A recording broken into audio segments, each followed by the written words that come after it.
magaalada Gabiley ee xarunta gobolka Gabiley oo iyadu kamid ahaan jirtay magaalooyinka inta badan ugu hodansan dhinaca adeegyada biyaha ayaa 5 sanadood ee ugu dambeeyay waxa soo ifbaxayay isla markaasina maalinba maalinta ka dambeysay soo tareeyay xaalad biyo la'aaneed oo soo wajahday dadkaasi waxaana maalmahan ugu dambeeyay magaalada Gabiley si weyn looga dareemayaa xaalad biyo la'aaneed oo soo wajahday qaybaha kala duwan ee bulshooyinka ku dhaqan gobolka Gabiley waxaana arintaasi sida fiinta uga qayliye isla markaasina cid kasta oo ku shaqale fariin u diray dadweynaha ku dhaqan magaaladani waxaana ka codsaday in sida ugu dhaqsaha badan la talaabooyin looga qaado maadaama biyuhu hormud u yihiin nolosha asaasiga ah waxa kale oo bulshada reer Gabiley ay ku wareereen isla markaasina ay hoosta ka xariiqeen ilaa iyo hadda in aanay garanaynin gabi ahaanba cid maamusho gacan ku haynta biyaha Gabiley walow waqtigii hore ganacsato madax banaani ay ku han jireen gacanta isla markaasina ay dadweynaha reer Gabiley kuwaasi afka gacanta ka saareen oo ay ka qaliyeen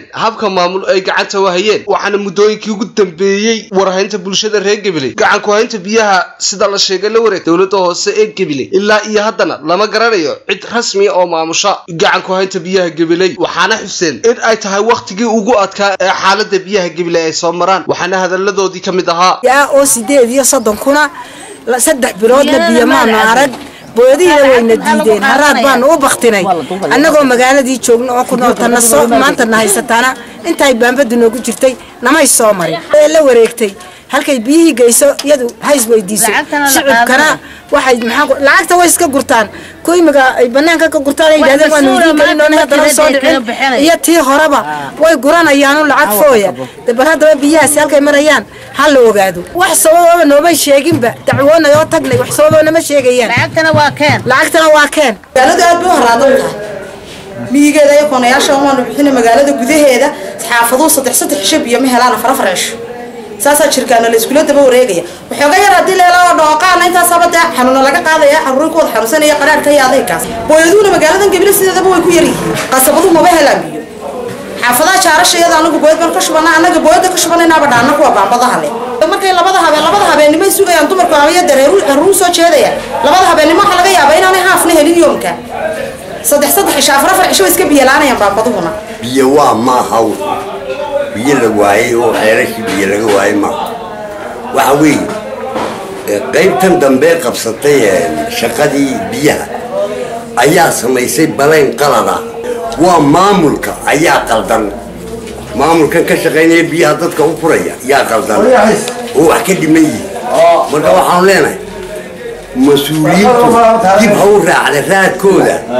أو عند العكتير كفلاتهم ورسنيسا أكمل بدلان من بيور لبضة لا أفرطها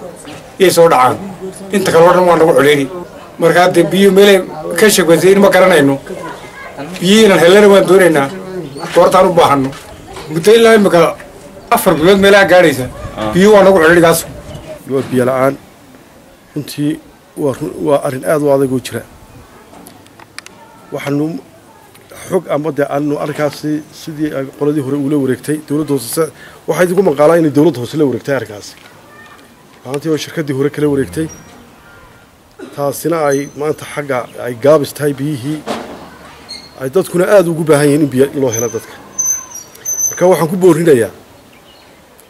maamulka gobolka ka degmada maareeyaha biyaha xaaladda ay ku jiraan biyuha